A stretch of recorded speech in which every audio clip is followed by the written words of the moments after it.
Welcome. I am your host, Dr. Watson. Thank you for joining me on another journey.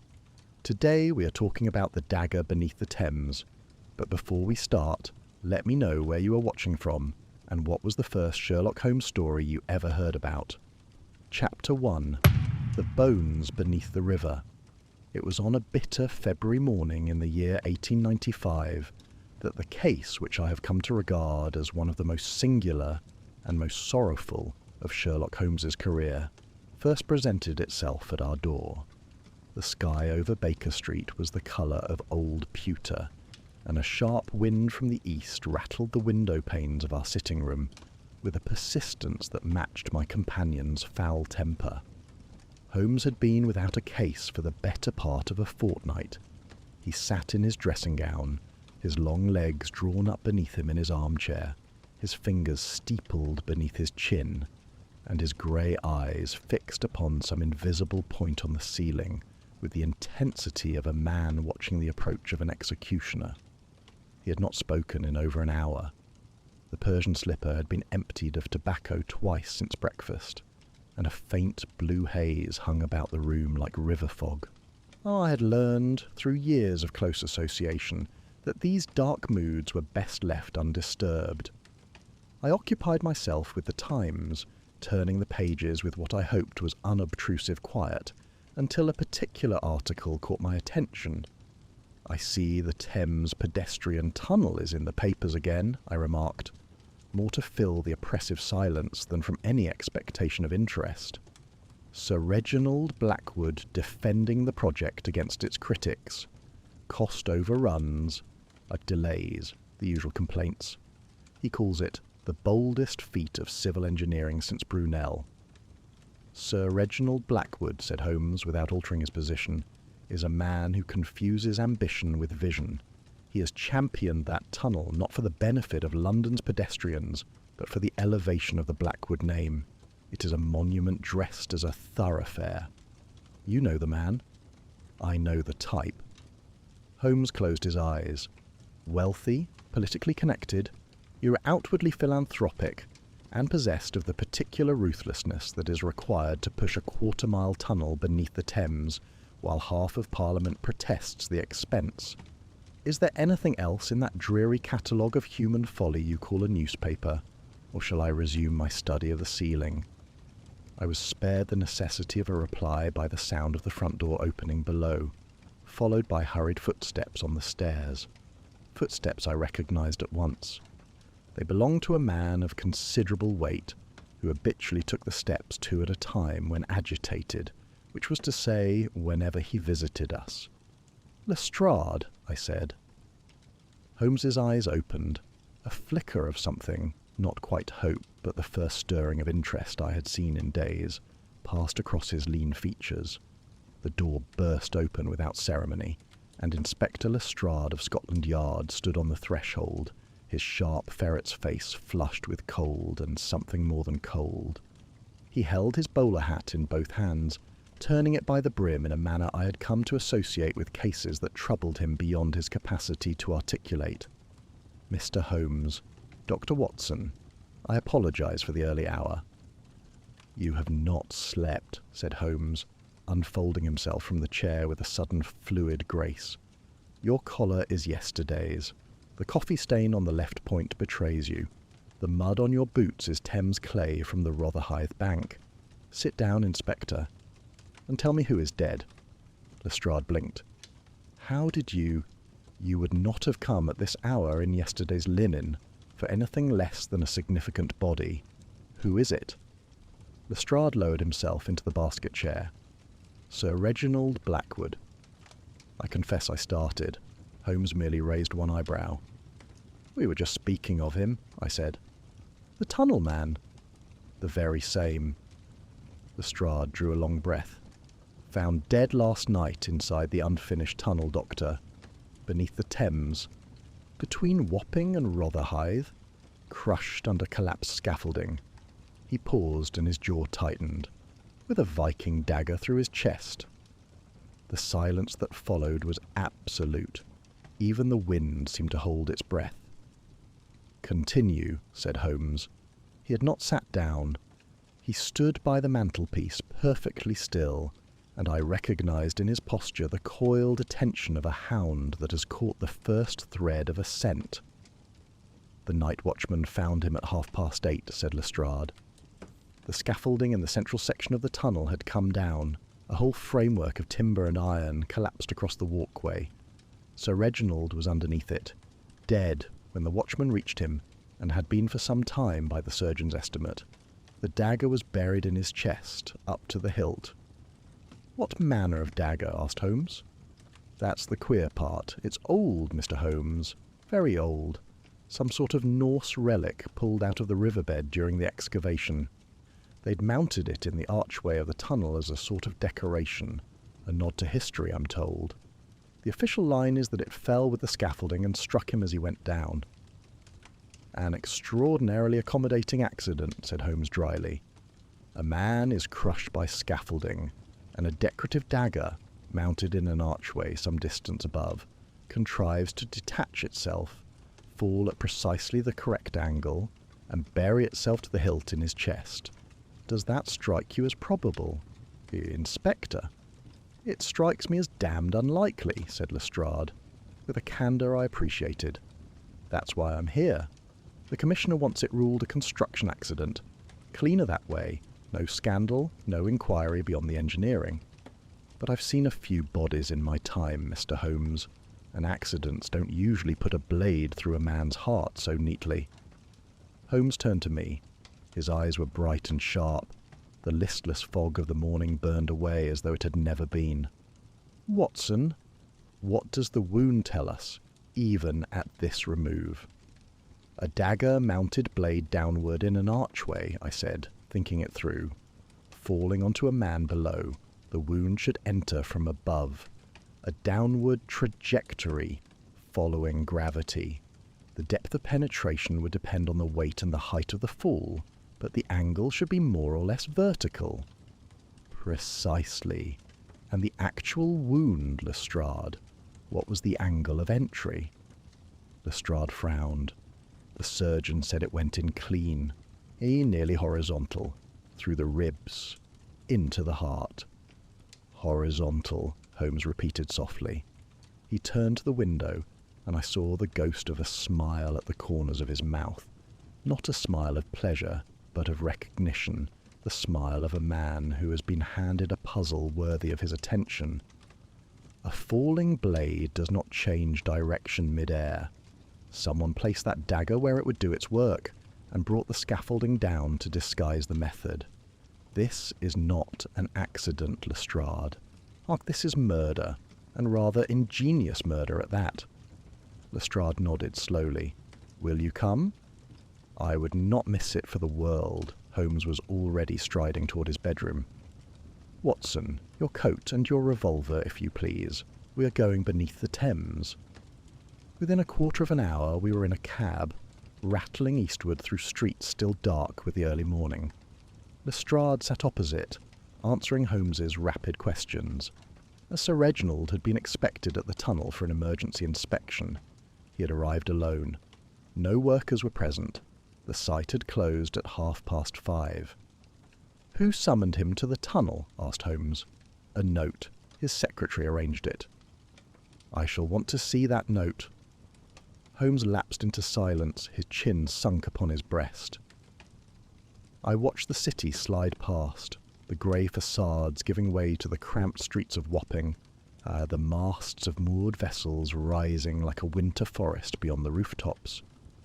"There is something else," said Holmes, as the cab turned toward the waterfront. "The dagger. You said it was Norse, a relic from the riverbed." "That's right, found during the excavation." "Do you know the type?" "I'm a policeman, Mr. Holmes, not an antiquarian." "Then allow me. If it is what I suspect, it is a Holmganger blade, the kind used by the Norsemen in ritual single combat to settle disputes of honour. A duel to the death, fought on a marked ground from which neither man could flee." He looked up, and his grey eyes were very steady. "A curious choice of decoration for a pedestrian tunnel, and a more curious choice of murder weapon, unless the choice was not made by chance at all. The cab drew to a halt. Before us, a narrow stone stairway descended toward the river, and beside it, a heavy iron door stood open in the embankment wall, flanked by 2 constables whose breath rose in pale clouds against the morning dark. Holmes stepped down from the cab and stood for a moment, looking at that black doorway. Then he turned to me with an expression I knew well, the bright, restless hunger of the chase. "Come, Watson," he said, "let us go and meet the dead." Chapter 2. Into the Dark. The stone steps were slick with frost and river damp, and they descended steeply into a gloom that swallowed the pale morning light within a dozen paces. A constable handed us each a bull's-eye lantern at the entrance, and we passed through the iron door into the throat of the tunnel, like 3 men being swallowed by the earth. I have been in many unpleasant places in the company of Sherlock Holmes, but the Thames pedestrian tunnel possessed a particular quality of dread that I have never quite forgotten. It was the knowledge of what lay above us, the full weight of the Thames, hundreds of thousands of tons of black water pressing down upon the curved brick ceiling, with a patience that felt almost sentient. The walls wept with condensation, and the air was thick with the smell of river mud, chalk dust, and something metallic that I recognized, with a physician's certainty, as blood. "The collapse is approximately 200 yards ahead," said Lestrade, his voice flattened by the close walls. "Mind the rails. They've been laying a narrow-gauge track for the material carts." We picked our way forward in single file, Holmes leading, his lantern held low so that its beams swept the floor. I watched him as he walked. His eyes moved ceaselessly. Walls, ceiling, floor, the iron brackets where the gas pipes ran, the puddles of condensation gathering in the mortar joints. He was reading the tunnel the way another man might read a book, and I knew better than to interrupt. The collapse announced itself first by smell, a sharper tang of dust, and then by sight. The tunnel opened into a broader chamber where the 2 approach shafts met, and here the devastation was absolute. A massive framework of timber scaffolding, 30 feet high, had come down in a catastrophic avalanche of splintered wood and twisted iron, lying in a great mound that looked, in the lantern light, like the rib cage of some enormous beast that had died underground. Sir Reginald's body had been removed, but the evidence of his death remained. A chalk outline marked his position beneath the heaviest wreckage, and a dark stain spread outward from where his chest had lain. Beside the outline stood the murder weapon. I stepped closer. The Viking dagger was a handsome and terrible thing, perhaps 14 inches in total length, with a broad leaf-shaped blade of pitted iron, and a grip wrapped in what appeared to be ancient leather, cracked and dark with age. The blade was stained to the hilt. 9th century, I should estimate, said Holmes, crouching beside it without touching it. Norse work. A fighting blade, not ceremonial. The edge has been sharpened within living memory. Someone took care of this weapon before mounting it. He straightened and turned his lantern upward. "Show me where it was displayed."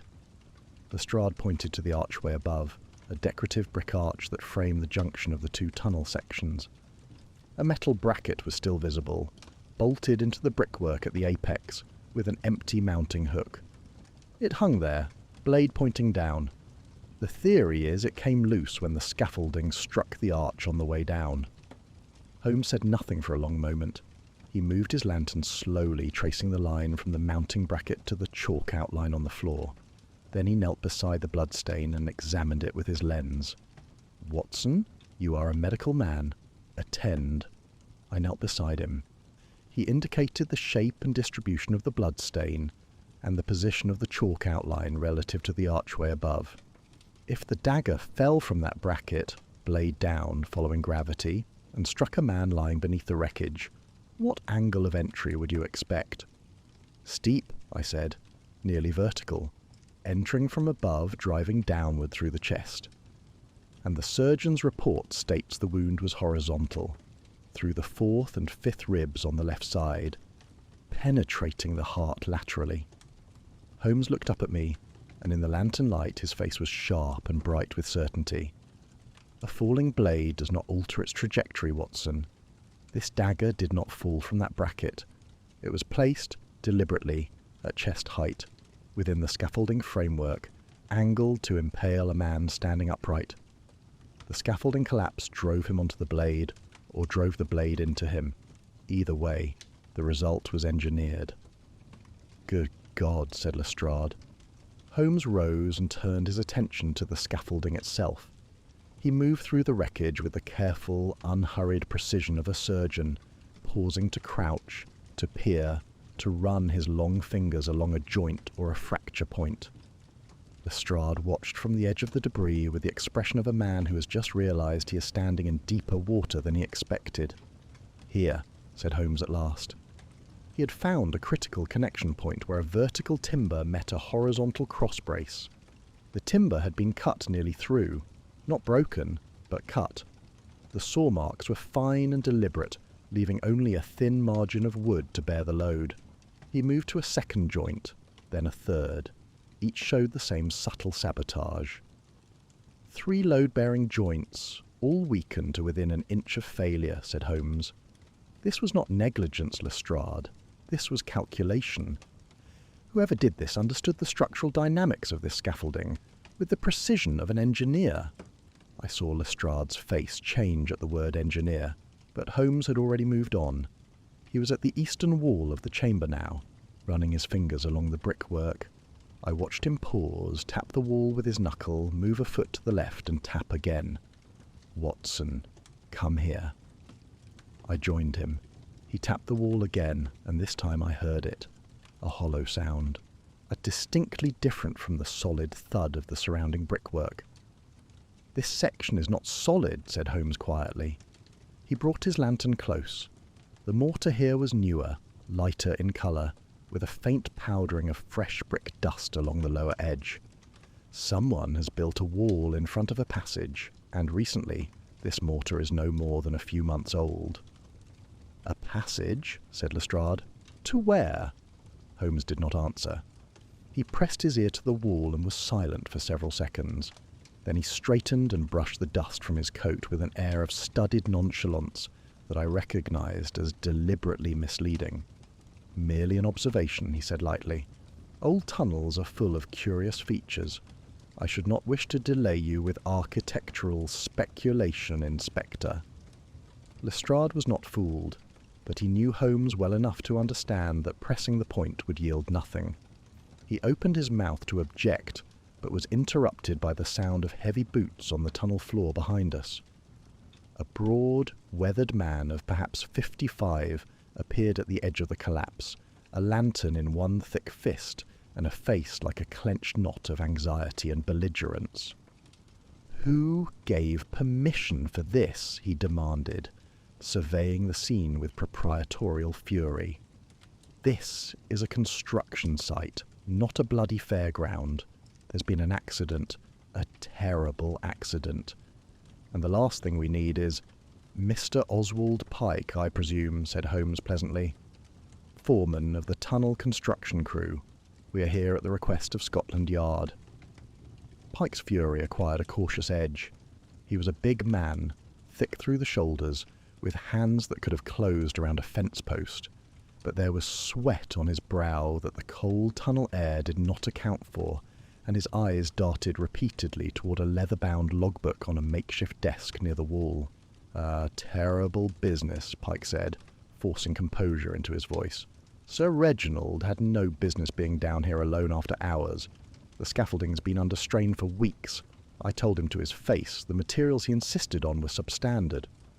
"You said rather more than that, I understand," said Holmes. "Your precise words were that you would see him buried in his own tunnel." A colourful phrase, given the circumstances. Pike's face went a dull red. I was angry. A man says things when he's angry." "Doubtless. Tell me about the scaffolding. When was it last inspected?" "Tuesday. All joints sound, all load-bearing secure. It's in the log." Pike gestured toward the leather book, and I saw his hand tremble. "I run a tight operation. Whatever happened here, it wasn't down to my crew. Holmes regarded him for a long, silent moment. Then he crossed to the logbook and opened it. He turned several pages, running his finger down the entries with unhurried deliberation. I could not see what he read, but I saw his eyebrow rise a fraction of an inch, that minimal, devastating gesture that meant he had found something worth finding. "Thank you, Mr. Pike," said Holmes, closing the book. "You have been most instructive." Pike looked as though he wished to say more, but something in Holmes's tone, that particular quality of polite finality, stopped him. He muttered something about needing to secure the site and retreated into the darkness, his heavy boots echoing off the curved walls until the sound was swallowed by the tunnel's silence. Lestrade looked at Holmes. "Well?" "3 things," said Holmes. "First, Sir Reginald was murdered. The scaffolding was sabotaged by someone with advanced structural knowledge, and the dagger was repositioned as a killing instrument. This was premeditated and executed with remarkable precision. Second, Pike is hiding something. His inspection reports contain irregularities that suggest haste, if not fabrication. And third," he cast one final look at the hollow wall, "this tunnel contains secrets that are not on any blueprint. We shall return tonight, Watson. Bring your revolver." We made our way back through the darkness in silence. As we emerged into the grey February daylight, Holmes stood at the top of the stone steps, looking out at the Thames, the colour of old iron, a barge moving slowly downstream. "What do you make of it, Holmes?" I asked. "Someone used that tunnel as a weapon, Watson. Not merely the scaffolding, the tunnel itself. The darkness, the isolation, the engineering. Whoever killed Sir Reginald did not simply commit a murder, he designed one. And a man who can design a murder underground, in a space he knows better than any other living soul, will not be easy to catch." He turned up his collar against the wind. "Come. We have a commissioner's enemies to catalogue, and I suspect we shall find no shortage of them." Chapter 3. The Commissioner's Enemies. The Blackwood residence occupied the better part of a Georgian terrace in Belgrave Square, one of those pale, imposing houses designed less for comfort than for the projection of consequence. A black wreath hung upon the door, and every curtain had been drawn, lending the facade the sealed look of a mausoleum. A butler of advanced years led us through a hallway of polished marble and dark portraiture, generations of Blackwood staring from gilt frames, and into a morning room where Lady Flora Blackwood awaited us. She was younger than I had expected, 37 perhaps, with composed, angular beauty and the air of a woman who had learned to treat her face as a fortification. She wore mourning black, and she wore it well. Her eyes were reddened but not swollen. She had been crying, but not recently, and not for long. "Mr. Holmes, Dr. Watson." She extended a gloved hand without rising. "Inspector Lestrade informed me you might call. I have nothing to hide and no objection to your questions." Holmes settled into the offered chair. "May I ask when you last saw your husband?" "Yesterday evening, shortly before 6:30. He received a note and announced that he was needed at the tunnel. He was irritated, but not alarmed." She paused. "The tunnel consumed him, Mr. Holmes. At these past months it was all he spoke of. I sometimes felt I had lost a husband to a hole in the ground. There was bitterness in the words, but it was old bitterness, worn smooth. This was not a woman in the first shock of grief. This was a woman who had been unhappy for a long time." "Had Sir Reginald seemed troubled recently?" Holmes asked. Flora hesitated a fraction too long. "He was distant, suspicious. He had taken to locking his study and carrying certain papers with him. I assumed it was the tunnel delays." "Nothing more personal?" Her fingers tightened on the arm of her chair. "I don't know what you mean." Holmes let the silence work. It was I who filled the gap, offering sympathy where Holmes offered scrutiny. "If there is anything that might help us understand your husband's state of mind," I said gently, "even something that seems trivial." He changed his will, she said abruptly. 3 weeks ago. He disinherited me. Not entirely. There is a settlement, but the bulk of the estate he redirected to his charitable foundation. His legacy, he called it. She gave a short laugh. He spent his life protecting the Blackwood name, and in the end he decided a foundation would carry it further than a wife. Were you informed directly? His solicitor wrote to me. Reginald did not trouble himself to explain in person. Holmes nodded. I saw his gaze settle on a writing desk in the far corner, where a drawer sat slightly ajar, and I saw the minute sharpening of his expression that meant he had found something worth finding. He said nothing about it. One final question, Lady Blackwood. Where were you yesterday evening between the hours of 7 and 9? At the Lyceum Theatre. The evening performance of Faust. I went with my sister, Mrs. Adelaide Carstairs. We arrived at 6:30 and did not leave until after 10. The box attendant will confirm it, as will Adelaide. Thank you. You have been most helpful. We took our leave. In the hallway, Holmes paused beside the writing desk. The drawer was ajar by 1/2 inch. He did not open it further, but glanced down at the corner of a letter protruding from beneath a fold of notepaper, written in a bold, slanting hand on cream-coloured paper. His nostrils flared once, and he moved on. Outside, I asked, "What did you see?" "A love letter, Watson, written in a military hand, not Sir Reginald's. The stationery was good quality, the ink fresh. We shall return to it in due course." From Belgravia we took a cab to the Thames River Commission offices on Victoria Embankment, a handsome but overburdened building, where the business of governing London's greatest waterway was conducted amid a perpetual snowfall of memoranda. Holmes sent in his card, and within minutes we were shown to the office of Miss Evangeline Thorne. She was a small, precise woman of perhaps 45, armed with steel-rimmed spectacles and the quiet manner of a person who had made herself indispensable by never drawing attention to herself. Her office was immaculate, files arranged with military precision, a calendar marked in careful hand. She was also genuinely distraught, not performing grief as Flora had been, but suffering it, her eyes raw, her hands unsteady. Whatever her professional relationship with Sir Reginald, the personal dimension ran deeper than employment. "I cannot believe he is gone," she said. "He was not an easy man, but he was a good one in his way. He cared about this city." "I understand you were the one who conveyed the message that brought Sir Reginald to the tunnel last night," said Holmes gently. Miss Thorne's composure cracked. "Yes, God help me, yes. A note arrived at the foundation office yesterday afternoon, hand-delivered, left with the porter. It was on Mr. Hallward's stationery, written in what I took to be his hand, requesting that Sir Reginald come to the tunnel at 7 o'clock for an urgent inspection. Something about a structural concern in the central chamber that required his immediate attention." "You recognise the stationery?" "Of course. Mr. Hallward's personal paper, cream-laid, with his monogram and the engineering firm's watermark. I'd seen dozens of letters from him on exactly that paper. I had no reason to doubt it. And the handwriting?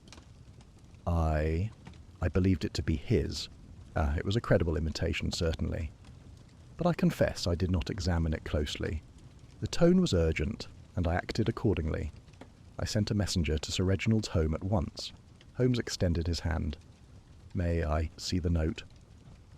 She produced it from her desk drawer, a single sheet of cream paper folded once, bearing perhaps a dozen lines of neat, purposeful writing. Holmes took it, held it to the window light, turned it over, brought it close to his nose, and inhaled.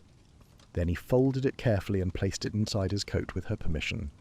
"Miss Thorne, I must ask you plainly, was there any tension between Sir Reginald and Mr. Hallward?" "There was tension between Sir Reginald and everyone connected to the tunnel," she said, with a flash of something almost like humour. "But Hallward, yes, they quarrelled. Sir Reginald was pressing for faster progress and threatening budget cuts. Hallward resisted. There were sharp words at the last commission meeting. Sir Reginald spoke of replacing him. And the Foundation. Were there any irregularities in its accounts that Sir Reginald might have discovered? The question struck home. I saw the colour leave her face in a single retreating wave, and her hands tightened on the handkerchief until her knuckles went white. But she mastered herself with an effort that I found admirable. "The Foundation's accounts are in perfect order," she said steadily. "I manage them myself." Holmes regarded her for a moment with an expression that was not unkind. "I'm sure you do, Miss Thorne. Thank you for your time." In the cab returning to Baker Street, Holmes sat with the forged note in his hands, tilting it this way and that in the fading afternoon light. He held it close to the window, examining the ink with his pocket lens, then raised it once more to his nose. "The stationery is genuine," he said at last. "Hallward's own, the watermark confirms it. The handwriting is a credible imitation. But the ink, Watson, the ink tells a different story." "How so?" "Most correspondence ink in London is English-made.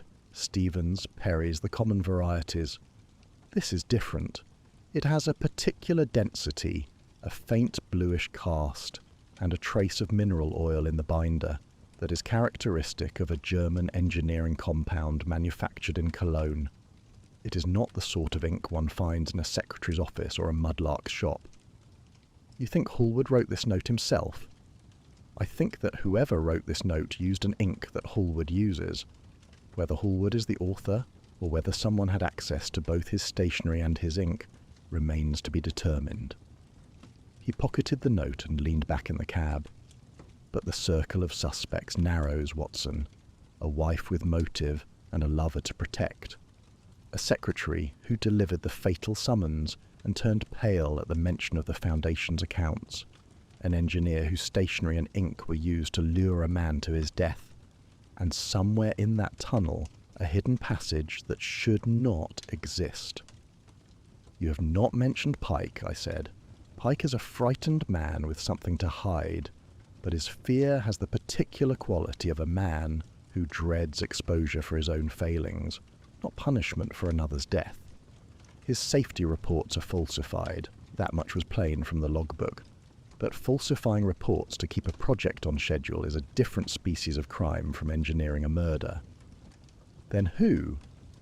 "It is too early for conclusions. We have evidence that whispers, but it does not yet shout, and whispering evidence can be deceptive." He gazed out at the darkening streets.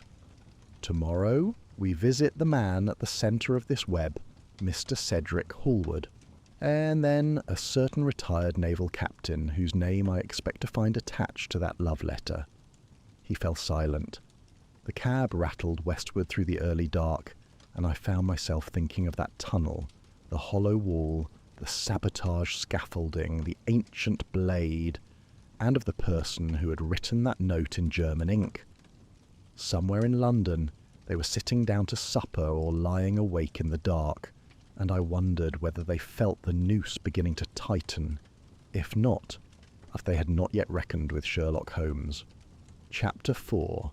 The Engineer and the Captain. The tunnel construction office was a squat building of yellow brick at the whopping end of the works, wedged between a coal merchant's yard and the river wall. A wooden sign above the door read, "Thames Pedestrian Tunnel, Metropolitan Board of Works," though some wag had chalked beneath it the words, "All hope abandon." A draftsman led us through a ground floor cluttered with rolled blueprints and surveying equipment. The mood was funereal. Workers spoke in murmurs, glancing nervously toward a closed door at the far end. Hallward's office. Cedric Hallward rose from behind his desk as we entered. He was a tall, spare man in his late 40s, with calloused hands and penetrating grey eyes. He carried himself with a contained, watchful composure that struck me as unusual. Most men are visited by a detective in the wake of a murder, betray some agitation. Hallward showed none. "Mr. Holmes," he said. His grip was firm and dry. "I have been expecting you. When Lestrade told me you had taken an interest, I assumed it was only a matter of time. You flatter me, Mr. Hallward. I observe, Mr. Holmes. It is an engineer's habit, a faint smile. Please, sit down. I will answer whatever you wish to ask. Holmes settled into a chair opposite the desk, and I took my customary position slightly to one side, notebook in hand. The office was neat but lived in, technical drawings pinned to every wall, a shelf of reference volumes, a brass-tied clock mounted beside the window. On the desk, beside a half-finished cup of tea, stood an inkwell of dark glass, a steel-nibbed pen and a stack of correspondence written in a clear, practical hand. You knew Sir Reginald well, Holmes began. Professionally, yes. We had worked together for 2 years on the tunnel project. He was the Commission's champion. I was the man who turned his ambitions into brick and iron. It was not always a comfortable partnership. I understand there were disagreements. Robust disagreements, said Hallward without evasion. Sir Reginald wanted the tunnel completed 6 months ahead of schedule for 2/3 of the budget. I told him that was impossible without compromising safety. He threatened to replace me. Hallward shrugged. The eternal war between the man who signs the checks and the man who builds the thing. I bore him no personal ill will. Where were you on the evening of the murder, Mr. Hallward? At a dinner party at the Rotherhithe Inn hosted by the Thames Engineering Society. I arrived at 7:15, a dozen witnesses. The dinner began at 7. It did. I was late, finishing a report on the ventilation shaft. I was here until approximately 7:30, then walked to Rotherhithe. Holmes nodded as though this was satisfactory, but I saw the faint tightening around his eyes. A 45-minute gap. Enough time for a great many things. I understand a note was sent to Sir Reginald on your stationery, summoning him to the tunnel, said Holmes. Miss Thorne delivered it, believing it came from you. So I have been told, and it troubles me greatly. I did not write that note, Mr. Holmes, and I have no idea who did. Your stationery is kept here, in this office, in that drawer. Hallward indicated a cabinet beside the desk. The office is not always locked. Anyone with access to the building could have taken a sheet. And your ink? Holmes's gaze drifted, as though casually, to the dark glass inkwell on the desk. You use a distinctive compound, I notice. Not the common English varieties? For the first time, something shifted in Hallward's expression. Not alarm, but a flicker of heightened attention, as though Holmes had touched a wire he had not expected anyone to find. You have a keen eye, Mr. Holmes. It is Kölner Technische Tinte, a German engineering ink. I've used it for years. It holds better on technical paper, and the line it produces is more precise for drafting work. Is it widely available in London? I doubt there are a dozen men in the city who use it. I import it directly from the manufacturer. Thank you, Mr. Hallward. You have been most cooperative. Hallward inclined his head. As we rose to leave, Holmes paused at the door and turned back. One more thing. I should like to examine the tunnel blueprints, the complete set, including any earlier revisions. Of course. I will have them sent to your rooms, or you are welcome to examine them here. Here will do admirably. I shall send Dr. Watson to collect them this afternoon, if that is convenient. Hallward agreed, and we took our leave. On the street outside, Holmes walked in silence for some minutes, his hands deep in his coat pockets, his brow furrowed in that particular way that meant the machinery of deduction was running at full speed. Well, I said at last, he is the most interesting man in this case, Watson, and the most dangerous. He seemed perfectly candid. He was perfectly controlled, which is not the same thing. Every other person has betrayed some fracture. Flora's bitterness, Thorne's grief, Pike's panic.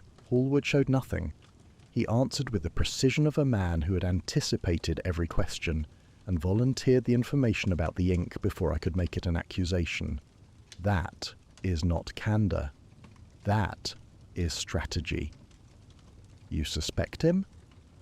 I suspect everyone. But Hallward spoke of Sir Reginald without emotion of any kind. Not hatred, not grief, not relief. He spoke of a dead man the way one speaks of a cancelled appointment. Either he is extraordinarily cold, or his feelings run so deep he has buried them completely. We found Captain Piers Waverley aboard the Doris Grey, a trim 40-foot cutter moored at the Rotherhithe Stairs, not 300 yards from the tunnel's southern entrance. The vessel showed subtle signs of financial pressure: a patched mainsail, varnish wearing thin, a mooring rope spliced one too many times. Waverley was on deck coiling a halyard. He was perhaps 40, handsome in a weather-beaten way, yet with the broad shoulders of a naval officer and the restless eyes of a man not sleeping well. Captain Waverley, Sherlock Holmes. This is my colleague, Dr. Watson. We are investigating the death of Sir Reginald Blackwood. I heard about that. Terrible business. Waverley's gaze did not settle. It moved from Holmes to me, to the river, to his own hands. I'm only the navigation consultant. I barely knew Sir Reginald socially. And yet you know Lady Blackwood rather better than socially. I think, said Holmes. The effect was immediate. Colour flooded Waverley's face, then drained from it. The halyard slipped from his fingers. Captain, I have not come to judge your private affairs. You may speak to me candidly now, or to Inspector Lestrade less candidly later. Waverley sat heavily on the gunwale. I know Flora. Yes, we have an understanding. It began last spring. She was miserable. Reginald was a cold man. A controlling man. Did Sir Reginald know of your relationship? God, I hope not. I don't know. Flora said she thought he might suspect something. A letter went missing from her writing case. She was terrified he had found it. Holmes and I exchanged a glance, the letter in the drawer. Where were you on the evening of Sir Reginald's death, Captain? Here, aboard the Doris Grey, and I was alone, working on navigational charts for the tunnel survey. Can anyone confirm that? Waverley's jaw tightened. My bosun came aboard at 9 to check the mooring lines. Before that, no. I was alone from 6 o'clock onward. A 3-hour gap, unwitnessed, aboard a vessel moored minutes from the tunnel entrance. I noted it in my book with a growing sense of unease. Waverley had motive, proximity, and no alibi. Holmes seemed unconcerned. He was looking not at Waverley, but at the small rowing boat tied alongside the Doris Grey, a clinker-built dinghy, neatly stowed with its oars shipped. He leaned over the rail and examined it for a long moment, running his eyes along the waterline, the oarlocks, the thwarts. Your dinghy, Captain? Yes. I use it to go ashore when the tide's wrong for the stairs. When did you last use it? Waverley frowned. A week ago, perhaps. Maybe longer. Holmes said nothing more about the boat, but I saw him note something, a detail I could not identify from where I stood, before straightening and turning back to Waverley with an expression of courteous finality. Thank you, Captain. I may need to speak with you again. We walked along the Rotherhithe waterfront in silence. The tide was dropping, exposing the mud flats in long, glistening shelves, and the river stairs where we had emerged from the drainage conduit the previous night were visible a short distance downstream. He seems the obvious suspect, I said at last. Motive, opportunity, proximity, and that unwitnessed evening aboard his vessel. The obvious suspect is rarely the guilty one, Watson, but he is almost always hiding something. The question is what? Holmes paused and looked back at the Doris Grey, rocking gently at her mooring. Did you observe the rowing boat? I saw you examining it. The oarlocks are rusted in their sockets. The bilge has a week's accumulation of rainwater undisturbed. That boat has not been used in days, possibly longer. Whatever Waverley was doing on the night of the murder, he was not rowing to the tunnel entrance. Then what is he hiding? Something financial, I should say. The vessel is maintained on a thin margin. Patched sails, worn gear, spliced lines. Waverley is a man living beyond his means, or rather, a man whose means have recently contracted. He is frightened. But the quality of his fear is not that of a murderer. It is the fear of a man whose secrets are about to be exposed by a death he did not cause. He turned up his collar and started toward the street. "Come, Watson. You must collect those blueprints from Hallward's office this afternoon. I have a visit to make to the Metropolitan Board of Works. There is something about that tunnel that is not on the official plans, and I intend to find out what has been left off, and by whom." Chapter 5. The Mudlark's Secret. The shop of Mr. Jerome Silt occupied the ground floor of a leaning timber building on Wapping High Street, so close to the river that the high tide mark stained its threshold. There was no sign above the door, only a window display of corroded coins, clay pipe fragments, and broken pottery arranged on faded velvet, with the hopeful presentation of a man who believed that mud, properly curated, could pass for treasure. Holmes rapped on the door. It was opened by a wiry man of indeterminate age.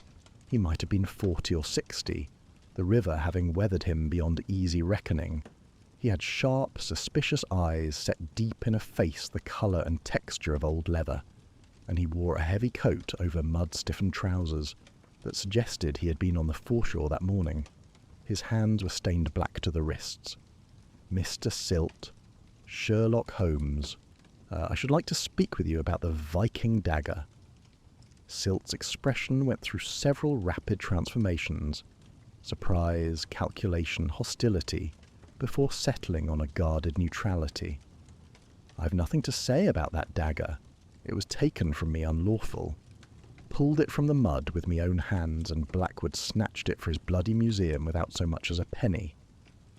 "Then you will not object to discussing the injustice," said Holmes smoothly, and stepped past him into the shop before Silt could formulate a refusal. The interior was a cabinet of curiosities dredged from the Thames, shelves crammed with Roman coins, medieval buckles, Georgian bottles, and objects I could not identify. A narrow counter ran along one wall, behind which a doorway led to a back room where I glimpsed crates, straw packing, and shipping labels. "The dagger," Holmes said, settling himself on a stool with the air of a man who intended to stay. "You found it during the tunnel excavation, I understand." "During. Near. What's the difference?" Silt crossed his arms. "The excavation churned up half the riverbed. I found the dagger in the spoil heap 6 months ago. Norse work, 9th century. Worth £40 to the right collector. And Sir Reginald confiscated it. Stole it, more like. Said all artefacts were property of the Crown. Threatened to have me arrested for trespassing." Silt's voice was thick with fury. "That dagger was mine by right of finding. But I am not here to argue salvage rights. I am here because the dagger that was taken from you was subsequently driven through Sir Reginald Blackwood's chest. You had reason to hate the man. You knew the dagger's location, and you are familiar with the tunnel. You can see how that looks." Silt went very still. The hostility drained from his face. I replaced by something colder. The wariness of a man who has just realized that the conversation has shifted from grievance to danger. "I didn't kill him," he said flatly. "I didn't like him, and I won't pretend otherwise. But I'm a mudlark, not a murderer." "Then you will not mind telling me how you came to know the tunnel's layout so intimately. You mentioned back ways and old drains to Inspector Lestrade's sergeant.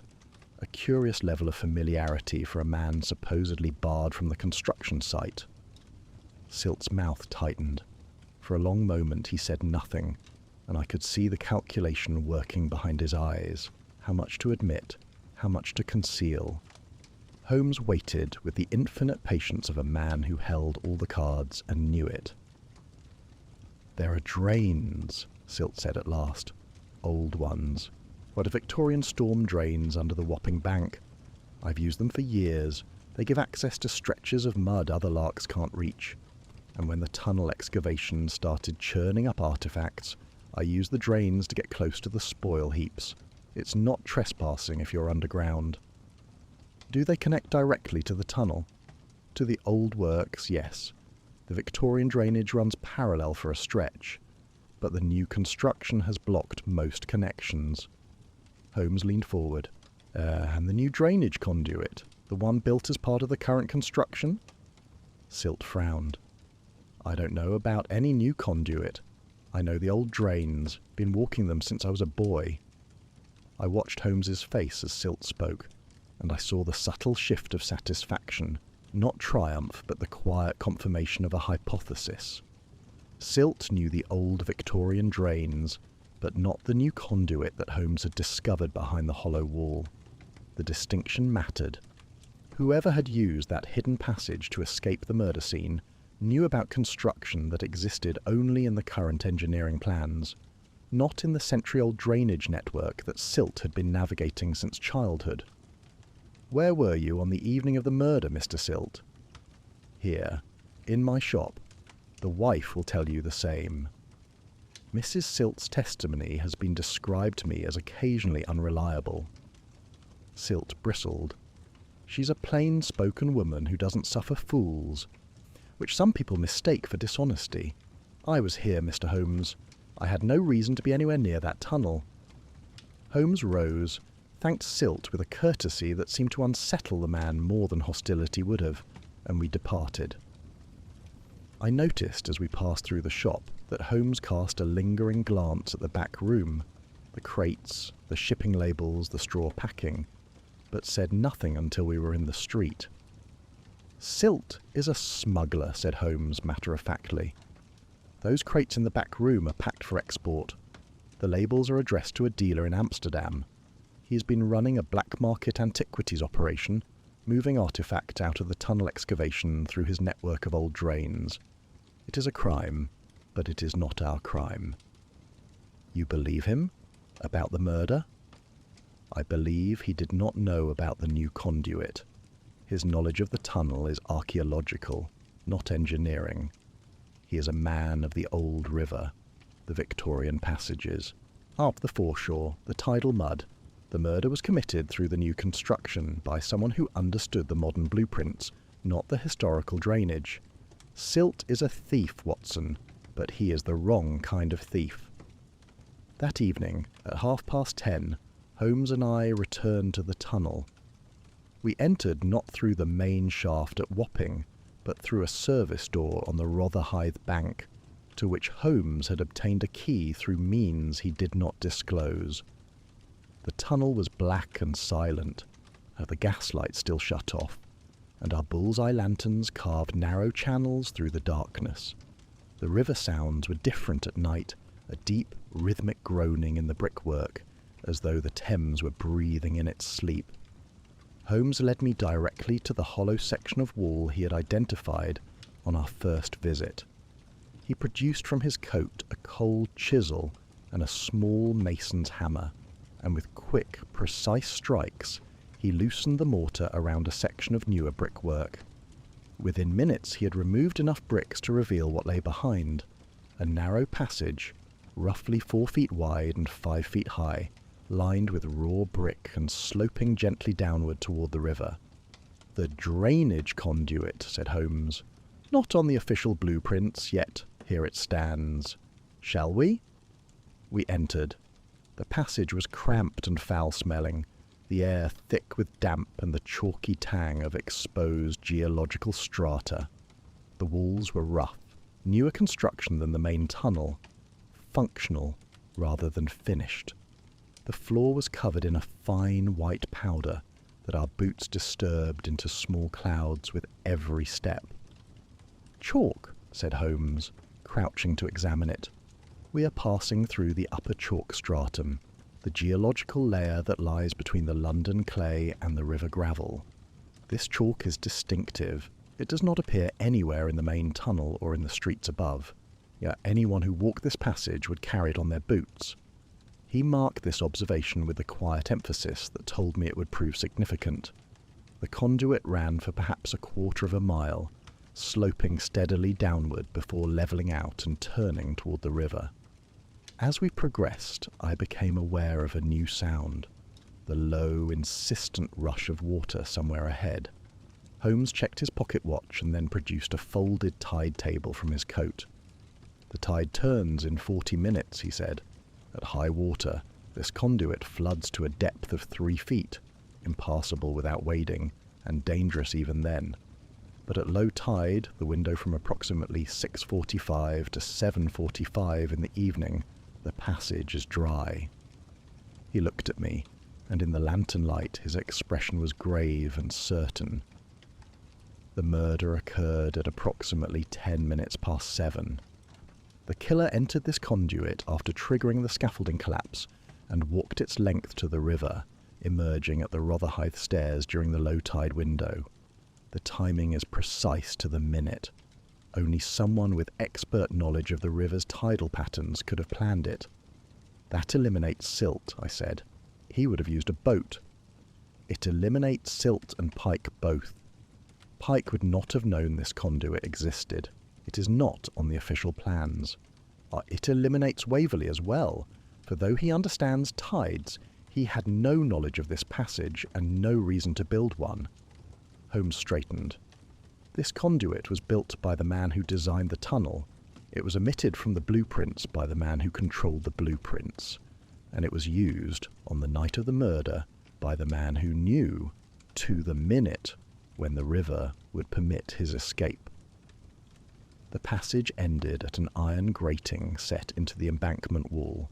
Beyond it, I could see the dark gleam of the river and the stone steps of the Rotherhithe stairs, slick with weed. Holmes pushed the grating open. It swung easily, recently oiled, and we emerged into the cold night air.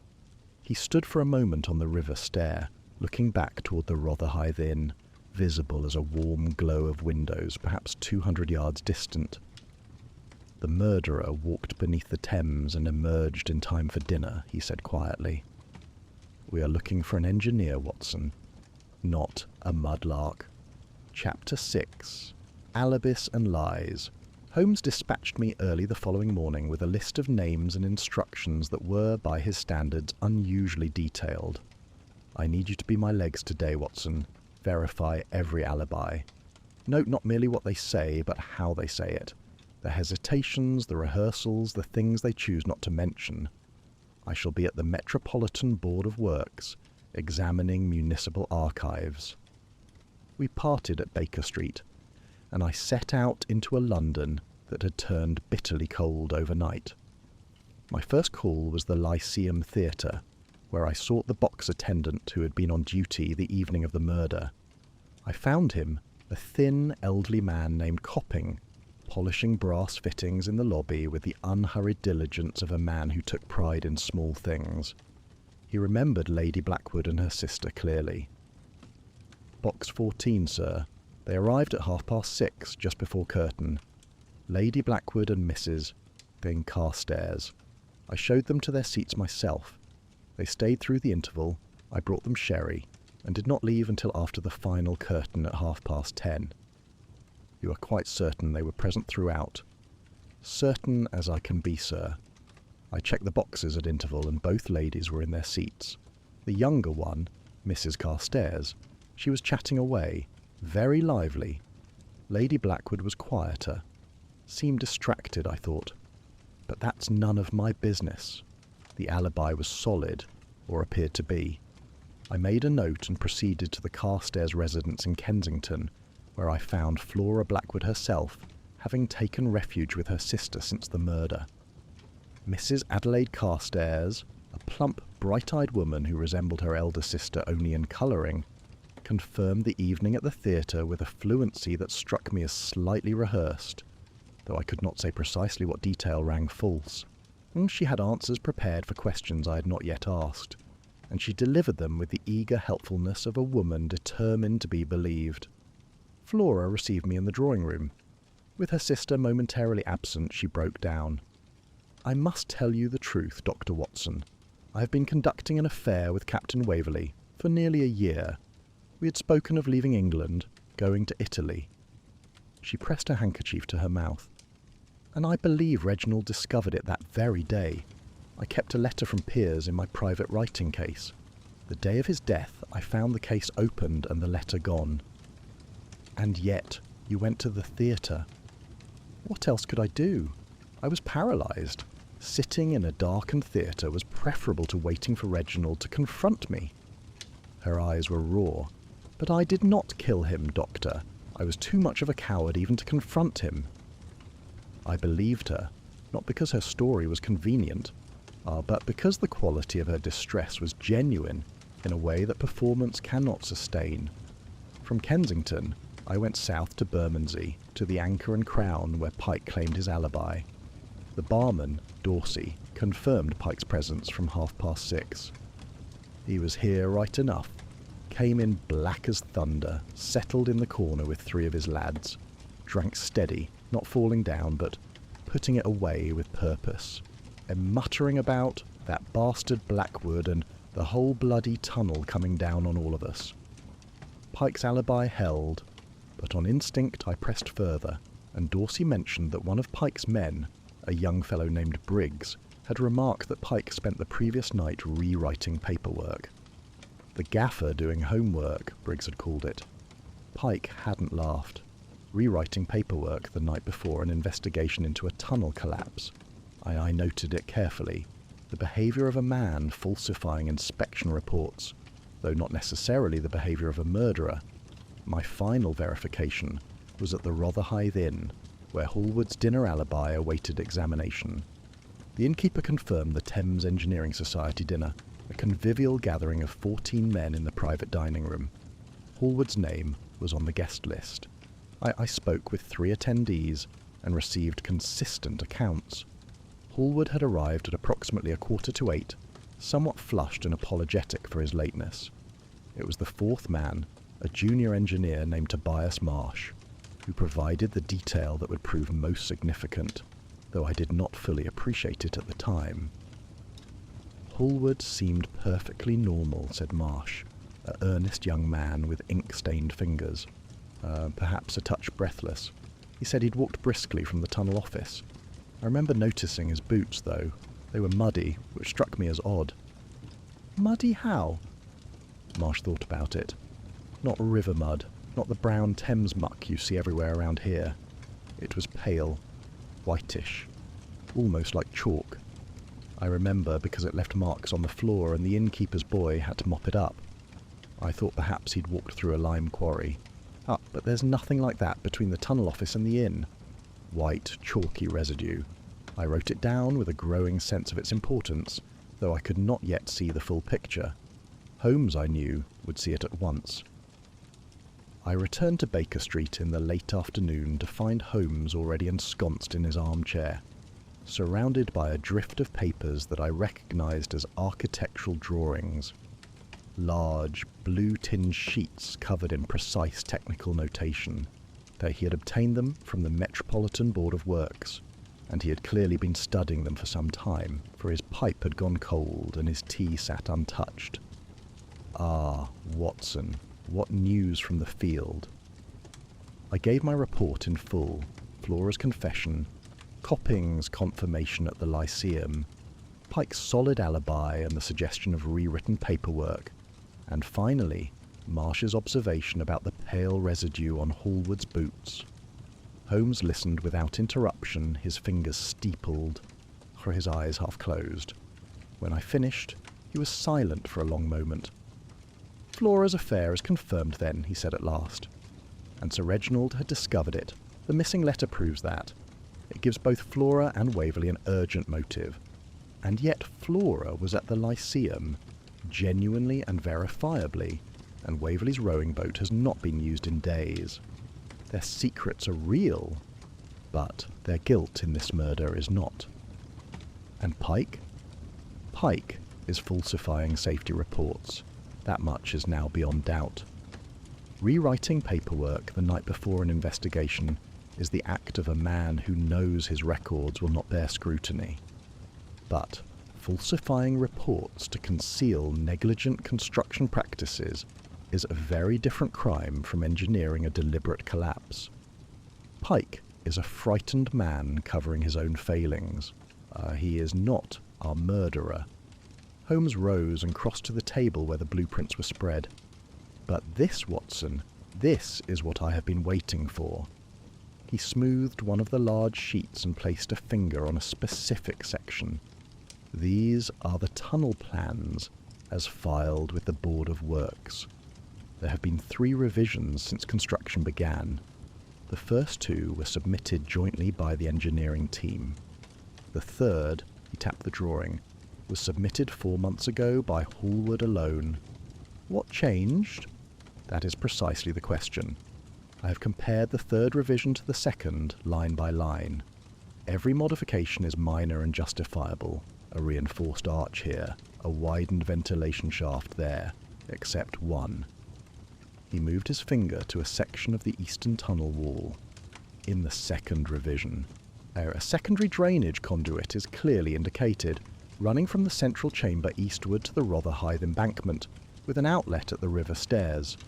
In the third revision, this conduit has been removed. It simply does not appear. No annotation, no engineering justification, no explanation for the omission." "The hidden passage," I said. "The passage we walked through last night. It exists in brick and mortar, Watson. We have been inside it. But it does not exist on the official plans. Hallward built it, and then Hallward erased it from the record. He created a passage that only he knew about. A passage that leads from the murder scene to a point 200 yards from his dinner party." He let the implication settle. "Then it must be Hallward," I said. Holmes folded the blueprint carefully and placed it with the others. When he turned to me, his expression was not triumphant but troubled, the look of a man who has found what he was seeking and is not entirely pleased by the discovery. "The evidence whispers his name, Watson, but it does not yet shout it, and whispering evidence can be deceptive. We must find the voice behind the whisper." He crossed to the window and stood looking out at the darkening street. "A man does not spend years manoeuvring himself into a position to commit a murder over a professional disagreement about construction budgets. The method is too patient, too precise, too deeply considered. If Hallward killed Sir Reginald Blackwood, he did it for a reason that runs far deeper than anything we have yet uncovered." He reached for his coat. "Tomorrow, Watson, I go to Whitechapel. There is a thread in this case that leads not to the tunnel or the river, but to the past, and I mean to follow it to its source." Chapter 7. Blood and Birthright. Holmes did not invite me to accompany him the following morning. He left Baker Street before dawn, dressed not in his usual frock coat but in the worn jacket and soft cap he reserved for excursions into those parts of London where a gentleman's clothes attracted the wrong kind of attention. I knew better than to press him. When Holmes went alone, it was because the work required a kind of solitary concentration that company, even mine, would disturb. He was gone all day. I occupied myself with my practice, saw 2 patients, and returned to Baker Street in the late afternoon to find Holmes's chair empty, his pipe cold, and no indication of when he might return. Mrs. Hudson informed me he had not come back for lunch. I sat down with a medical journal but found I could not concentrate. The case had taken hold of me in a way that few of our investigations had. Not merely the puzzle of it, though that was compelling enough, but something in the texture of the crime itself, the patience of it, the precision. This was not a murder born of rage or desperation. It was a murder that had been built, the way one builds a tunnel, brick by careful brick over months or years, toward an end that only the builder could see. Holmes returned at 7:30. He came in quietly, hung his cap on the hook, and crossed to the fire without speaking. His face was drawn, and there was something in his expression I had rarely seen. Not exhaustion, though he was clearly tired, but a quality of sombre weight, as though he had spent the day carrying something heavy and had not yet set it down. "Where have you been?" I asked. "Whitechapel," he said, "and Somerset House, and a churchyard in Stepney." He lowered himself into his chair and stared into the fire for a long moment. "Watson, I have found the reason a man waited 30 years to commit a murder." I set aside my journal. Holmes reached into his coat and produced a small bundle of papers, notes in his own hand, transcriptions of official records, a tracing of what appeared to be a parish register entry. He spread them on the table between us. "Something about Hallward has troubled me from the beginning," he said. "Not his guilt. The evidence points toward him with increasing clarity, but his motive. A professional dispute over construction delays and budget cuts does not produce this level of patient, meticulous, symbolic murder. Men who kill over money or professional pride do so clumsily, hastily, in anger. They do not spend months engineering a hidden passage, positioning an ancient blade, and timing their escape to the tidal minute. This crime was not committed in anger, Watson. It was committed in sorrow." He took up the first of his papers. "Cedric Hallward, born 1847, Stepney. Mother, Mary Hallward, seamstress. Father, unknown. That is what the official birth record states. But official records, as you know, tell only the story that was permitted to be told." He laid down a second sheet, a transcription from what he identified as the admission register of a Whitechapel workhouse. "Mary Hallward, admitted January 1852, age 28, cause of admission, destitution. Referred by," and here is the entry that changes everything, "Lord A. Blackwood, of Mayfair. She died there in 1854, of consumption. She was 31 years old. Her son Cedric was 7. "Blackwood," I said. "Lord Aldrich Blackwood, Sir Reginald's father?" "The same. I confirmed it at Somerset House. Mary Hallward was employed as a seamstress in the Blackwood household in Mayfair from 1845 to 1847. Cedric Hallward was born 9 months after Mary entered Lord Aldrich's service. Now, the inference is unavoidable. Hallward is Sir Reginald's half-brother. His illegitimate half-brother. The son of a seamstress and a lord, a combination that Victorian society punishes with a thoroughness that would shame the Inquisition." Holmes's voice was quiet and precise, but beneath the precision I heard something I did not often hear from him. Anger. Not the cold, analytical anger he deployed against stupidity and injustice in the abstract, but something more personal, and something that came from a place he usually kept locked. "Mary Hallward became pregnant by Lord Aldrich Blackwood," he continued. "When she sought acknowledgement, or perhaps merely support, she was cast out. But it was not Lord Aldrich who ensured her total destruction. It was his son. Young Reginald Blackwood, then 20 years old, took it upon himself to protect the family name. He bribed Mary's employer, spread lies about her character, and had her evicted from her lodgings. She was left with nothing, a ruined seamstress with an infant son and no reference. She ended in the workhouse. 2 years later she was dead." The fire crackled in the silence. I found I had no words. "I traced this through parish records, employment registers, and the workhouse files," said Holmes. "At Somerset House I found a baptismal record from St Dunstan's, Stepney, with a marginal note by the vicar." He read from his transcription. "Mother claims the child's father is a lord, and she is in great distress." The vicar, it seems, believed her. He would not have recorded the claim otherwise, but belief and proof are different currencies, and Mary Hallward had none of the latter. "And Cedric, what became of him after her death?" "He was raised by the parish, educated at a charity school, apprenticed to a civil engineer at 14. And from that point, Watson, his rise was extraordinary. By sheer force of intellect and labour, he climbed from the charity wards of Stepney to the summit of his profession. He became one of the foremost tunnel engineers in England, a man consulted on projects from Glasgow to Calcutta. And then, 2 years ago, fate delivered him to the Thames pedestrian tunnel project, where the commissioner who controlled his budget and gave him his orders was Sir Reginald Blackwood, his half-brother, the man who had destroyed his mother." Holmes fell silent, The fire had burned low. And the shadows in the room had deepened. "Does Hallwood know?" I asked. "About his parentage?" "He knows." Holmes reached into his coat and produced one final piece of evidence. Not a document, but a small creased card, retrieved from a place I had not expected. "After Somerset House, I went to Stepney. Mary Hallwood is buried in the churchyard of St Dunstan's. The grave is modest, a simple headstone, weathered by 40 years. But it is well tended, Watson. Someone has been maintaining it. The grass is trimmed, the stone is clean, and there were fresh flowers. Winter jasmine recently placed."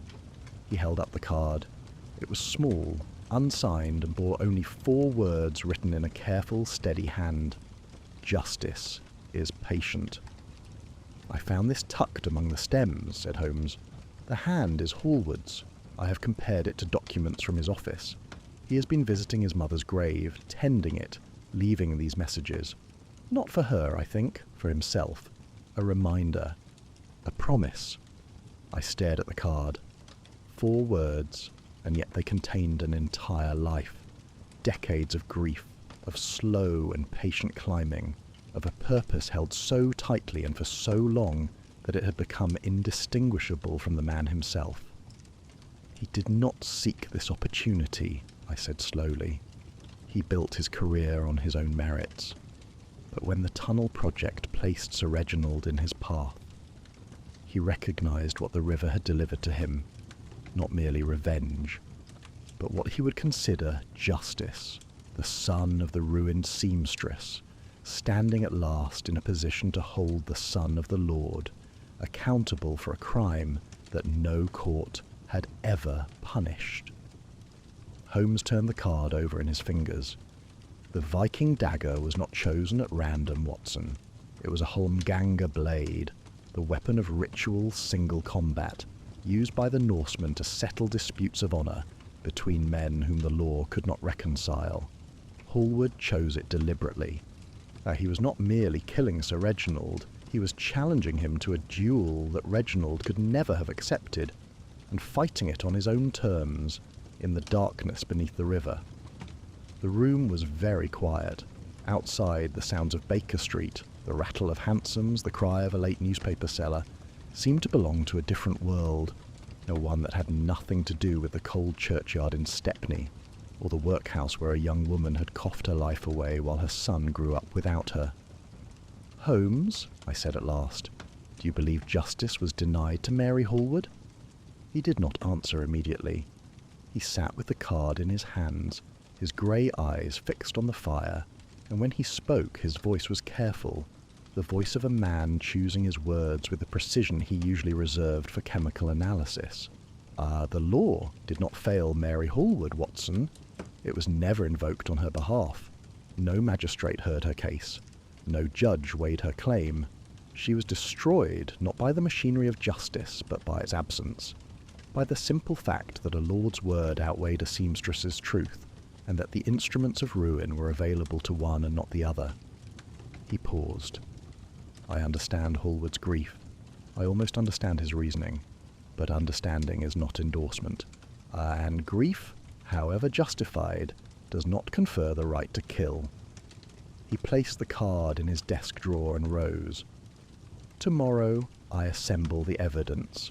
The ink, the chalk, the conduit, the blueprints, the tide. Every thread leads to Hallwood. But tonight—" He crossed to the window and stood looking out at the street below, his reflection ghost-like in the darkened glass. "Tonight I think of a woman who died in a workhouse, and a boy who grew up to build tunnels, and a dagger that was pulled from the river mud as though the Thames itself had chosen it." He turned from the window. "Go to bed, Watson. We have work to do in the morning." I did as he asked, but as I climbed the stairs I heard him take up his violin. Something slow and mournful played softly in the darkened sitting room. I did not recognize the piece, but it had the quality of a lament, and I did not interrupt. Chapter 8. The Noose tightens. Holmes was at work before I came down to breakfast. The sitting room had been transformed overnight into something between a chemical laboratory and a war room. The dining table was covered with evidence, the forged note under a magnifying glass.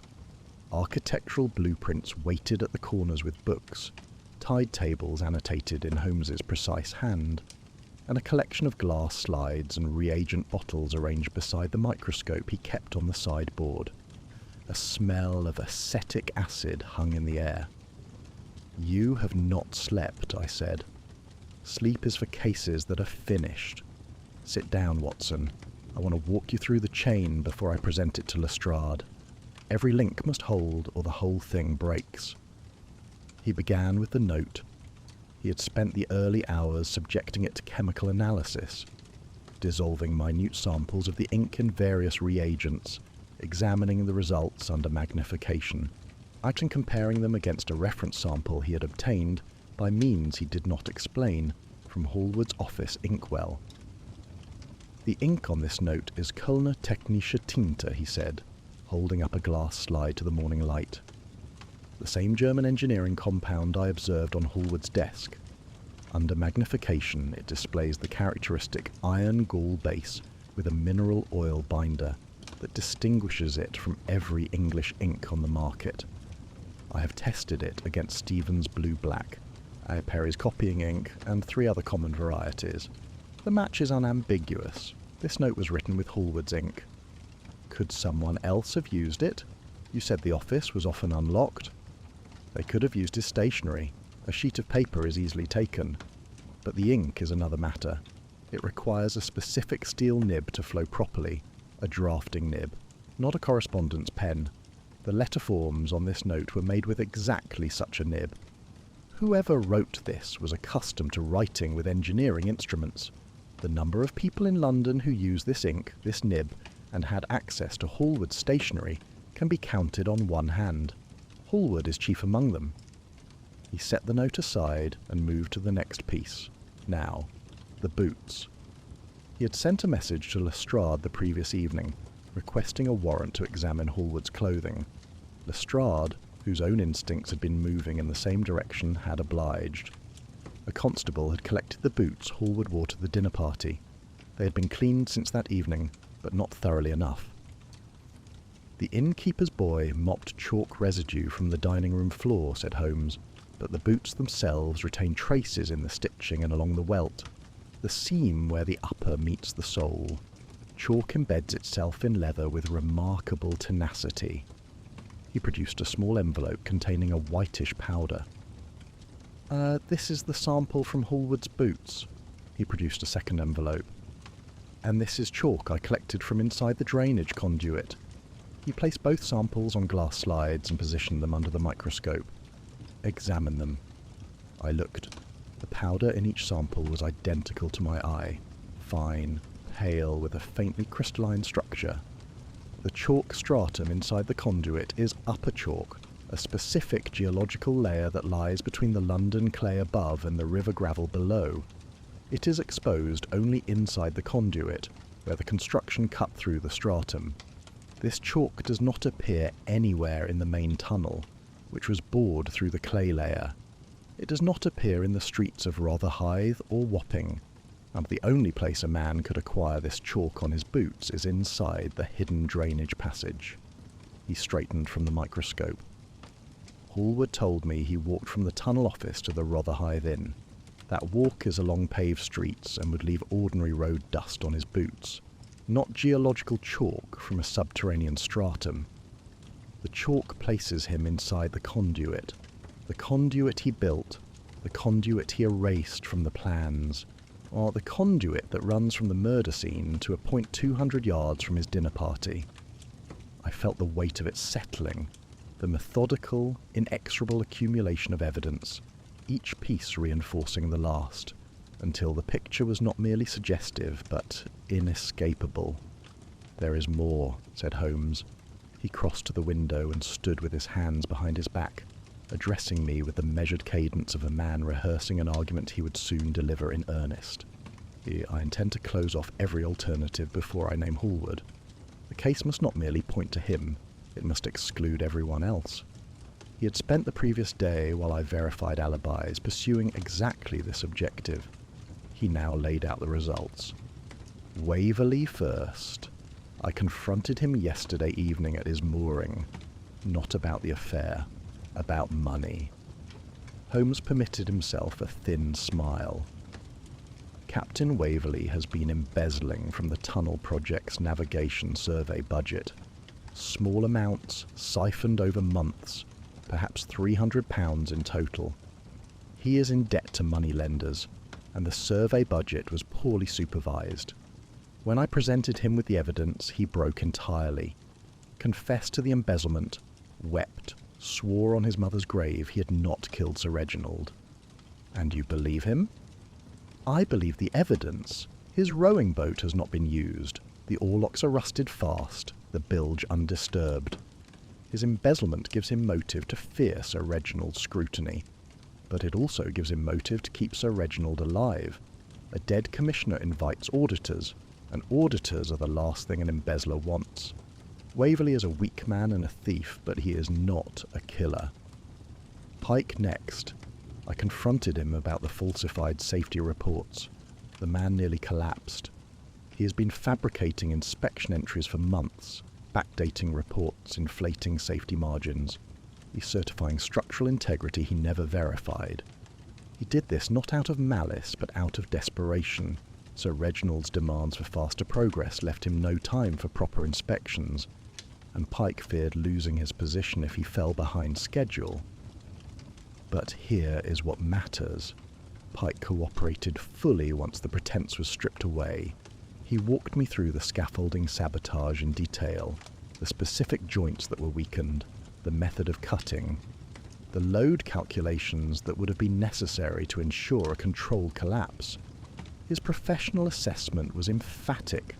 The sabotage required advanced structural engineering knowledge that Pike himself does not possess. The cuts were made with a precision that reflects formal training in load-bearing analysis. Pike is a foreman, a practical man, skilled with his hands but not a theoretician. He could not have calculated those cuts. Hallward could. Holmes turned from the window. And so the field narrows to one. Hallward had the motive, 30 years of grief for a mother destroyed by the Blackwood family.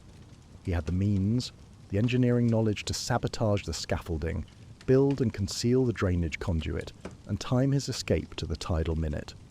He had the opportunity, 45 unwitnessed minutes between leaving his office and arriving at the dinner party, precisely the window required to trigger the collapse and traverse the conduit. And he had the instrument, his own ink on the forged note that lured Sir Reginald to his death. And he left his signature, geological chalk from a passage that only he knew existed, carried on his boots to a dinner where a dozen witnesses saw him arrive, flushed, late, and apologetic. He laid his hand flat on the table beside the evidence. Every thread leads to Hallward, Watson. The hidden passage he erased from the plans. The ink only he uses. The chalk from a tunnel only he knew existed. The tide he alone could calculate. The engineering knowledge he alone possessed. And beneath it all, a motive so deep and so patient that it could sustain a man through decades of waiting. He gathered the evidence carefully, the note in its envelope, the chalk samples in their slides, the blueprints folded and annotated. He placed them in a leather portfolio and fastened the clasp. I shall present this to Lestrade this afternoon and request that he arrange a gathering tomorrow. All principals present at the tunnel. The scene of the crime is the proper stage for the final act. He paused and something shifted in his expression, a shadow passing behind the sharp grey eyes. I confess, Watson, that I take no pleasure in this conclusion. Hallward is a remarkable man. His intellect, his discipline, his capacity for patience. In another life, under different circumstances, he might have been someone I could admire without reservation. But he chose to become his own judge, jury, and executioner, and that is a choice that no private grief, however justified, can excuse. You said last night that you almost understood him. I do almost understand him. That is precisely why I must be certain. Understanding is a dangerous companion to justice. It whispers reasons for mercy where mercy is not mine to give. He took up the portfolio and reached for his coat. Tomorrow we end this. I shall see Lestrade now, and I expect you at the tunnel entrance at 10 o'clock sharp. He paused at the door and looked back at me. Bring your revolver, Watson. Cornered men are unpredictable. And I do not yet know whether Hallward intends to surrender to the law or to the river. Chapter 9. The Dagger's Edge. The morning was raw and grey with a low sky that pressed upon the rooftops like a lid. I arrived at the Wapping Tunnel entrance at 10 o'clock to find Holmes already there, standing motionless at the top of the stone steps with his hands clasped behind his back, watching the river. Lestrade was beside him, flanked by 2 constables in plain clothes. A police launch sat at the nearby wharf, its engine idling. You expect him to run, I said quietly. I expect nothing, said Holmes. I prepare for everything. The others arrived over the next quarter of an hour, summoned under the pretence of a formal reconstruction of events. Flora Blackwood came first, in mourning black, accompanied by her sister. Captain Waverley followed, looking as though he had not slept in days, positioning himself as far from Flora as the space allowed. C. Pike descended with the heavy tread of a man walking to his own sentencing. Miss Thorne arrived clutching a leather document case to her chest like a shield. Silt came last, muttering about warrants and rights. And then there was Hallward. He arrived precisely on time, unhurried, dressed in his usual dark suit with his engineering case under one arm. He surveyed the assembled company with calm grey eyes, and if he felt surprise at finding all the principals of the case gathered in one place, he did not show it. He nodded to Holmes with what appeared to be genuine courtesy. Mr. Holmes. An eventful gathering. I trust you will find it so, said Holmes. We descended into the tunnel. Lanterns lined the walls, illuminating the central chamber where Sir Reginald had died. The chalk outline remained on the floor, and the bloodstain had darkened to the colour of old rust. We arranged ourselves in a rough semicircle, with Holmes standing before us, his back to the place where Sir Reginald had fallen. He began quietly. 9 days ago, Sir Reginald Blackwood was found dead in this tunnel. Scotland Yard was prepared to rule it a construction accident. It was not. He indicated the scaffolding remains. 3 critical joints were weakened in advance, cut with a fine saw, leaving just enough material to hold under normal conditions. The structure was designed to fail on command. The dagger was displayed in the archway, blade down, but the wound was horizontal. A falling blade follows gravity. This blade was repositioned within the scaffolding at chest height, set like a trap. He paused. Sir Reginald was lured here by a forged note on the chief engineer's stationery, delivered in good faith by his secretary. He came alone, and he walked to his death. Then Holmes began to move among the suspects. He stopped before Silt. Mr. Silt, you despise Sir Reginald and know the tunnel's old drainage passages. But the killer escaped through a modern conduit, one you have never seen. Your knowledge is archaeological. The murder was engineered. He moved to Pike. Mr. Pike, you threatened to see Sir Reginald buried in his own tunnel. You have been falsifying safety reports, but the scaffolding sabotage required structural calculations you do not possess. You are a foreman, not a theoretician. Captain Waverley, your affair with Lady Blackwood and Sir Reginald's discovery of it gave you motive. But your rowing boat has not been used, and your crimes are financial. You did not kill Sir Reginald. Lady Blackwood, you had motive, a changed will, a discovered affair, but you were at the Lyceum from 6:30 until after 10, and this crime required months of preparation, not hours of panic. Miss Thorne, you delivered the note that brought Sir Reginald here, but you were deceived. It was on stationery you had every reason to trust. Like you are guilty only of believing what appeared to be true. Thorne let out a choked sound. Tears ran behind her spectacles. Then Holmes turned to Hallward. The chamber went still. The lanterns flickered, and the shadows on the curved walls shifted like watching figures. Hallward stood where he had stood throughout, motionless, composed, his grey eyes fixed on Holmes with absolute attention. "Mr. Hallward," said Holmes, "you built a drainage conduit into this tunnel, a passage running from this chamber to the Rotherhithe embankment. You included it in the second revision of the plans, then removed it in the third, a revision submitted by you alone, with no justification. You created a passage that only you knew existed." Hallward did not speak. "You weakened the scaffolding joints with cuts that required precisely the structural knowledge you possess. You repositioned the Viking dagger within the framework. You wrote the note that lured Sir Reginald here, on your own stationery, in your own ink, Kölner Technische Tante, an engineering compound used by fewer than a dozen men in London. You triggered the collapse from inside the conduit, then walked beneath the Thames and emerged at the Rotherhithe stairs during the 40-minute low-tide window, a window you calculated to the minute." Holmes took a step closer. "You washed your boots in the river, but you missed the chalk. Upper chalk, from the geological stratum inside the conduit. Chalk that does not exist anywhere else in this tunnel or the streets above. It was on your boots when you arrived at the dinner party. A junior engineer noticed it. I have had the boots examined. The chalk matches.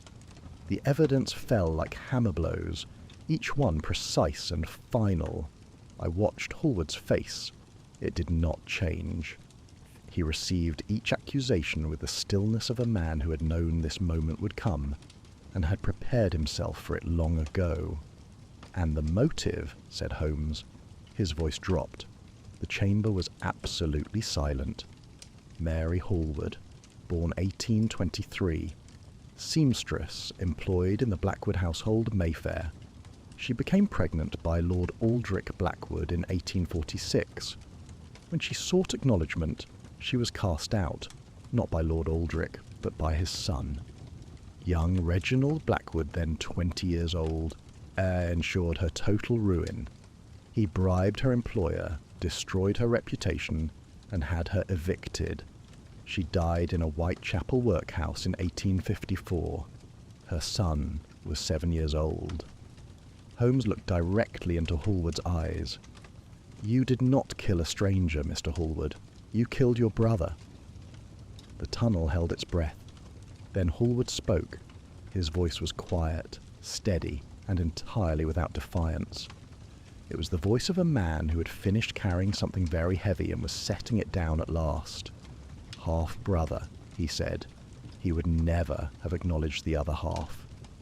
He looked around the chamber, at the curved walls, the scaffolding wreckage, the bloodstain on the floor. "I did not seek this, Mr. Holmes. I built my career with my own hands. I never asked the Blackwood name for anything. But when the Tunnel Commission placed me here, when I held the blueprints," and he stood above me giving orders as his father once gave orders to my mother, "I knew that the river had delivered him to me." He paused. When he continued, his voice held a terrible dignity. "My mother died on a workhouse floor. She was 31 years old. She had done nothing wrong except love a man above her station and bear his child. No one was punished. No one was even questioned. The law did not fail her. It was never asked. She simply ceased to exist." And the Blackwood name continued without a mark upon it. He looked at the archway where the dagger had hung. The dagger was Norse, a Holmganga blade, the weapon of ritual combat between men who could not be reconciled by law. He would never have faced me as an equal. So I made the tunnel our dueling ground, and I gave him the death that honour demanded. He turned back to Holmes. "You are the only man in London who could have found the truth beneath the river, Mr. Holmes. I knew that when I did it." He made no attempt to flee. He held out his wrist to Lestrade with the composure of a man who had completed a task and was prepared for what followed. Lestrade, to his credit, placed the handcuffs without roughness and with something close to respect. As Hallward was led toward the tunnel entrance, he paused beside Holmes. Their eyes met.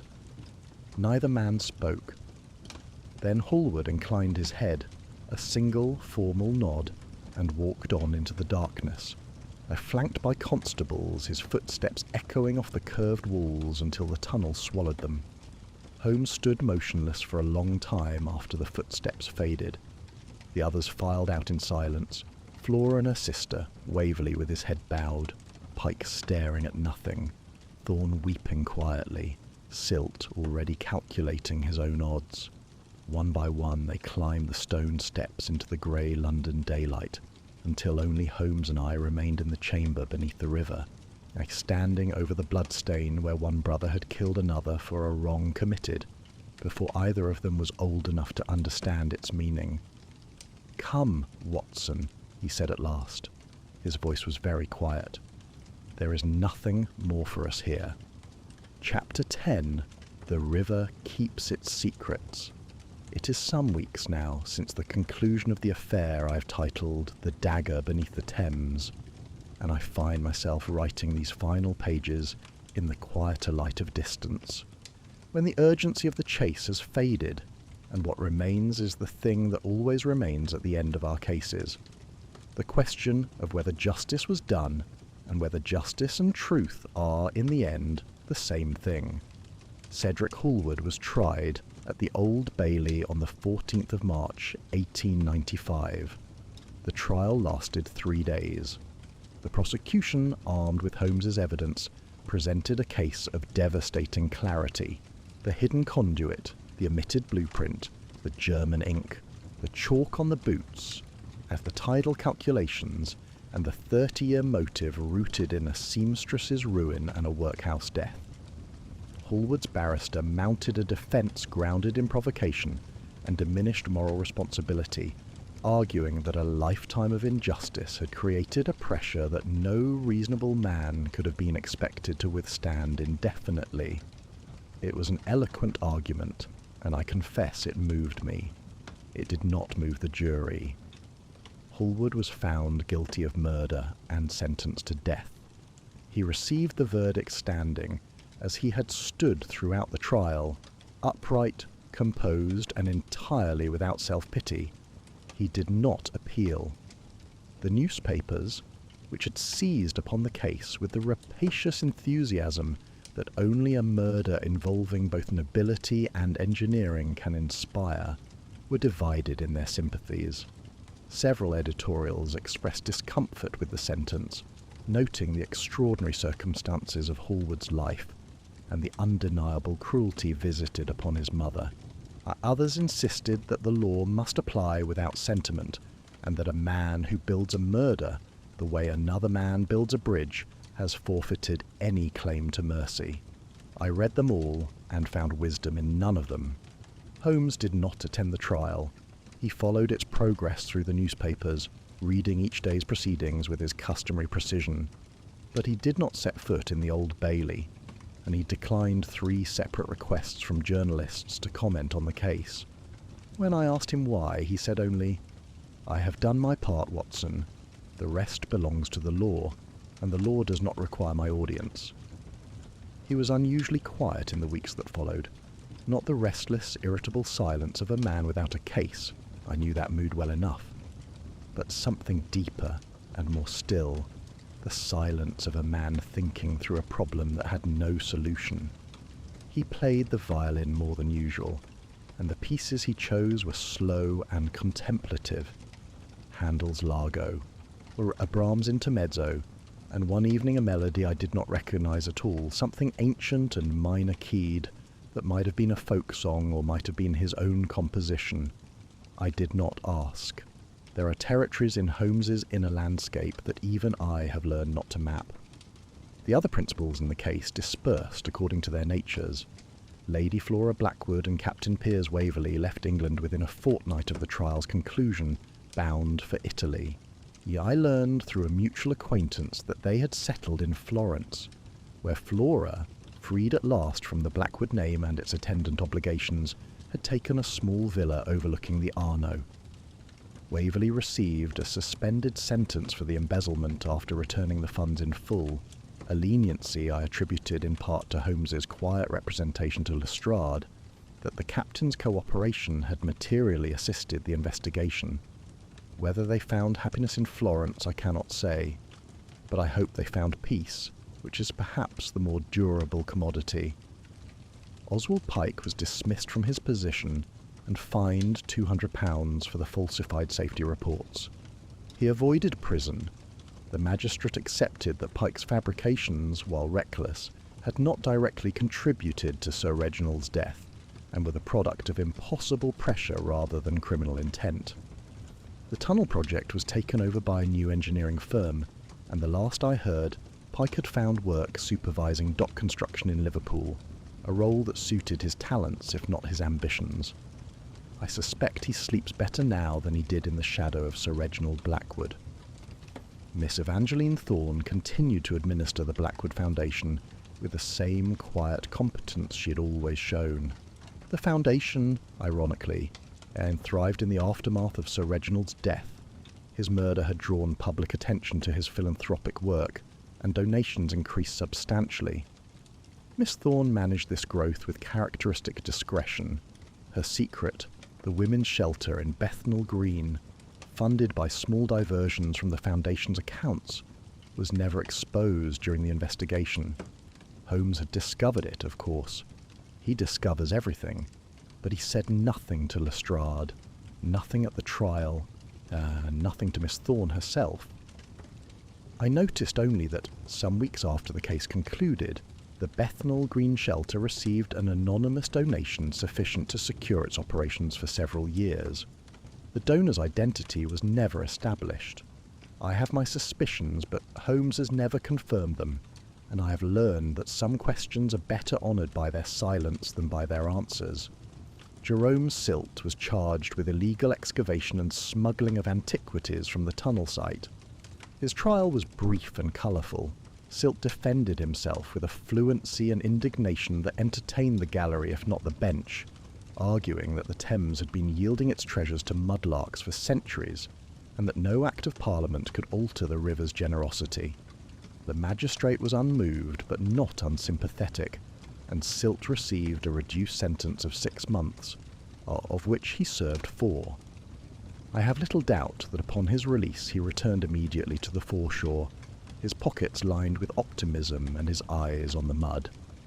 Some men cannot be reformed because they do not consider themselves in error, and Silt is the purest example of the type I have ever encountered. It was on a quiet evening in April, with the windows of our sitting room open to the first mild air of spring, that I raised with Holmes the question that had been troubling me since the trial. "Do you believe justice was done?" He was standing at the window, looking out toward the distant line of the river, visible only as a faint luminous suggestion beyond the rooftops. He did not turn. "Justice," he said, as though tasting the word. "Hallward killed a man. The law requires that killing be punished. In that narrow sense, yes, justice was done. The evidence was sound, the trial was fair. The verdict was correct. But," a long pause. When he spoke again, his voice was quieter, not uncertain, but weighted with something I rarely heard from him, the acknowledgement that a problem existed, which his formidable intellect could identify but not resolve. "If every wronged man became his own judge, Watson, London would be a charnel house. Private vengeance cannot be permitted to supersede the law, however imperfect the law may be." Hallward understood this. He accepted his sentence without protest because he knew, as clearly as I do, that the principle must hold, even when the individual case cries out against it. He turned from the window. And yet, that woman died in a workhouse and no one was punished. Young Reginald Blackwood destroyed her as deliberately and as thoroughly as Cedric Hallward destroyed him, and Reginald was never called to account. The law did not fail Hallward. It was never invoked for his mother at all. That is the crack in the foundation through which men like Hallward fall. He crossed to his desk and opened the drawer. From it he took a small card, creased, weathered, bearing 4 words in a careful hand. Justice is patient. He looked at it for a moment, then placed it back in the drawer and closed it. Hallward was wrong to kill, said Holmes, but he was not wrong that an injustice had been done. The tragedy is that the law offered him no remedy, and so he built his own, with the same precision, the same patience, and the same engineering brilliance that he brought to everything he touched.